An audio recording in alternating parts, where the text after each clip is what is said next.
Hello class 12 students, welcome to the डाबहैन learners channel. So आज फिर हम एक न्यू पार्ट लेकर आए हैं of the principles of management chapter.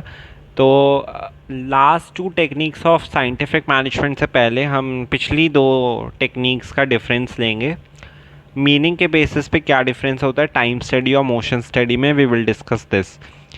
Time study is conducted to find out the standard time for performing a task. हर एक टास्क को करने के लिए कौन सा फिक्स्ड और स्टैंडर्ड टाइम है वो फाइंड आउट करना टाइम स्टडी में आता है, ये हमने पढ़ लिया है।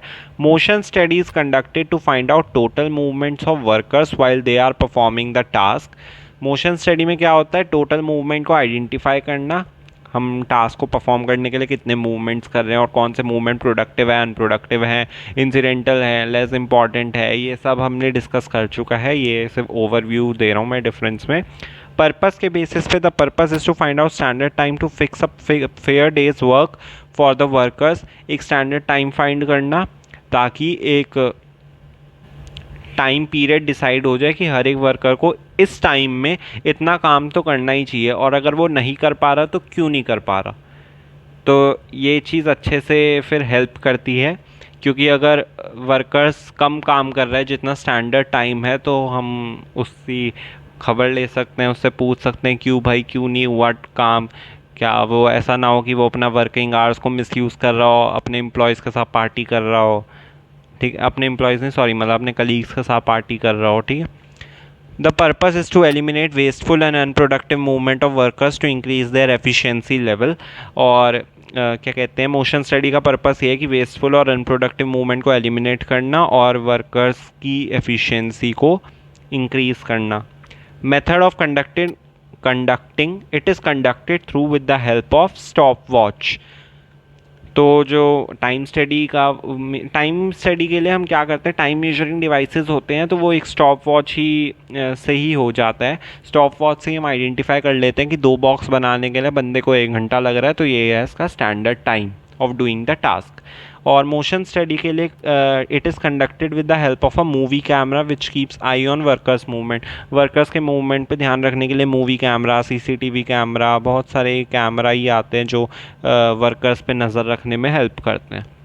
Note, work study techniques mean, कई बार क्वेश्चन आ जाता है पेपर में वर्क स्टडी टेक्निक्स, या क्वेश्चन के बीच में तुम्हें ये 2 वर्ड दे देंगे वर्क स्टडी टेक्निक्स, तभी बच्चे कंफ्यूज हो जाते हैं। भाई मेथड स्टडी पढ़ी थी, मोशन स्टडी पढ़ी थी, टाइम स्टडी पढ़ी थी, फटीग स्टडी पढ़ी थी, ये सब पढ़ी थी, ये वर्क स्टडी कौन सी आ गई।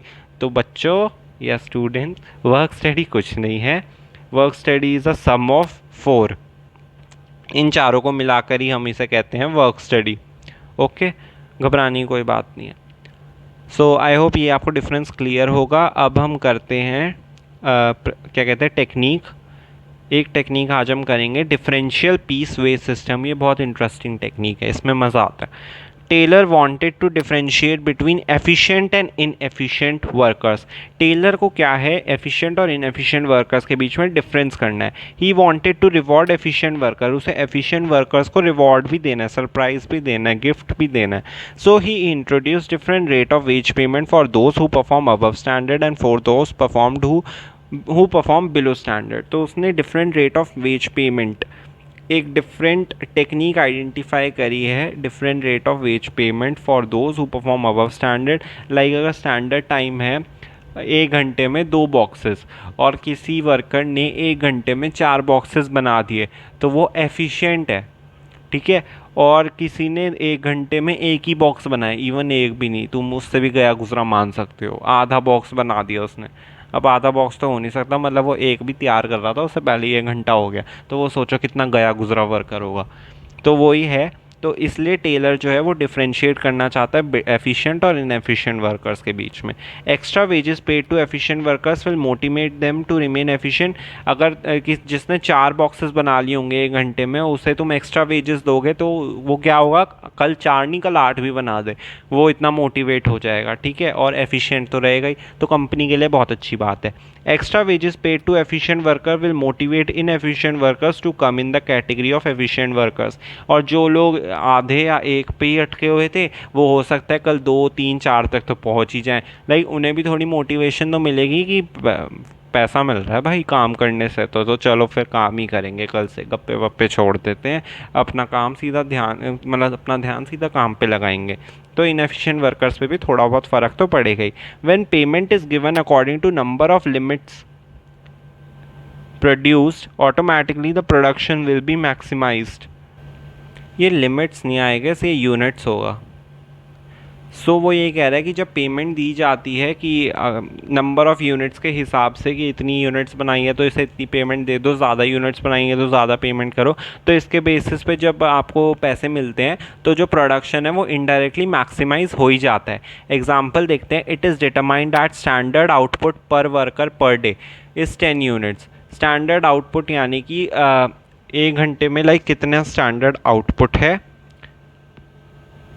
स्टैंडर्ड आउटपुट मतलब इतना हर एक दिन में तो बंदे को बनाना ही है, लाइक इतने स्पेसिफिक पीरियड ऑफ टाइम के बीच में बंदे को इतना आउटपुट तो बनाना ही है, तो वो है 10 यूनिट्स। एक दिन में हर एक वर्कर को 10 यूनिट्स तो बनाना ही है।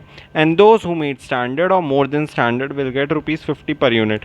अब जिसने 10 बना लिए या मोर देन 10 बना लिए वो आते हैं अबव स्टैंडर्ड की कैटेगरी में, और अबव स्टैंडर्ड की कैटेगरी में आएंगे तो उन्हें ₹50 पर यूनिट के हिसाब से वेजेस मिलेंगे। लाइक किसी ने अगर 11 बना लिए, जैसा कि आगे मैंने लिखा भी है, चलो आगे ही चलते पहले। And those below will get ₹40 per unit, और जिसने लेस देन 10 बनाए हैं वो बिलो स्टैंडर्ड की कैटेगरी में आते हैं, यानी कि इनएफिशिएंट वर्कर की कैटेगरी में आते हैं, और उन्हें मिलेंगे ₹40 per unit. N efficient worker making 11 units will gate 11 into ₹50 550 per day, और जिसने 11 यूनिट्स बनाई थी एफिशिएंट वर्कर, उसे 11 इंटू 50 550 मिलेंगे। On the other hand an inefficient worker who makes 9 units will get 9 into 40 is equal to ₹360 per day. तो और जो जिसने 9 यूनिट्स बनाई थी उसे 40 के हिसाब से मिलेगा, उसे 360 मिलेगा। तो देख रहे हो डिफरेंस कितना है, 550 माइनस 360, 190 का डिफरेंस है। So according to Taylor, the difference of ₹190 should be enough for the inefficient worker to be motivated to perform better। I guess 190 का डिफरेंस तो इतना है कि वर्कर के अंदर एक जेलसी या कुछ आ जाएगा कि उससे मिल गया मेरे को नहीं मिला, चलो मैं भी काम करूँगा, अब कल से मैं भी इतना मन लगा के काम करूँगा कि 190 क्या 290 का डिफरेंस आएगा मेरी और उसके वेज रेट में। ठीक है, तो ये वैसे जस्ट एग्जाम्पल था, डोंट टेक इट सीरियसली। हाँ, तो ये हमारा differential piece wage rate system, इससे क्या हुआ, टेलर को क्या कहते हैं वो डिफरेंशिएट कर पाएगा एफिशिएंट वर्कर्स में और इनएफिशिएंट वर्कर्स में। ओके, और ये बहुत इंटरेस्टिंग टेक्निक होती है जो बाकी जितनी भी हमने पढ़ी। It violates principle of equity. हाँ, बात ये है कि ये इसमें प्रिंसिपल ऑफ इक्विटी, जो फेयोल ने प्रिंसिपल ऑफ इक्विटी दिया था ना कि हमारे लिए सारे एम्प्लॉय इक्वल है on the basis of religion, caste, sex and all. ठीक है, तो इससे क्या होगा, इसमें इक्वालिटी नहीं दिख रही है, क्योंकि आप सिर्फ उसकी स्किल्स या क्वालिटीज़ या एफिशिएंसी के बेसिस पे आप उसे पैसे दे रहे हो, तो यहाँ पे बहुत डिफरेंस आ रहा है उसके वेजेस या सैलरीज़ में, तो यहाँ पे इक्विटी नहीं दिख रही है। तो यही एक फैक्ट है कि डिफरेंशियल पीस वेज सिस्टम में इक्विटी प्रिंसिपल फॉलो नहीं होता है। आई होप ये आपको क्लियर है, और if you have any doubt please ask in the comment section. This is all for today. आगे वी विल डू टेलर और फेयोल का डिफरेंस और plus standardisation and simplification of work in the next lecture. If you liked my lecture, please like, comment, share and subscribe my channel. Hit the bell icon so you will get notified every time. Thank you so much. Have a nice day. Bye bye.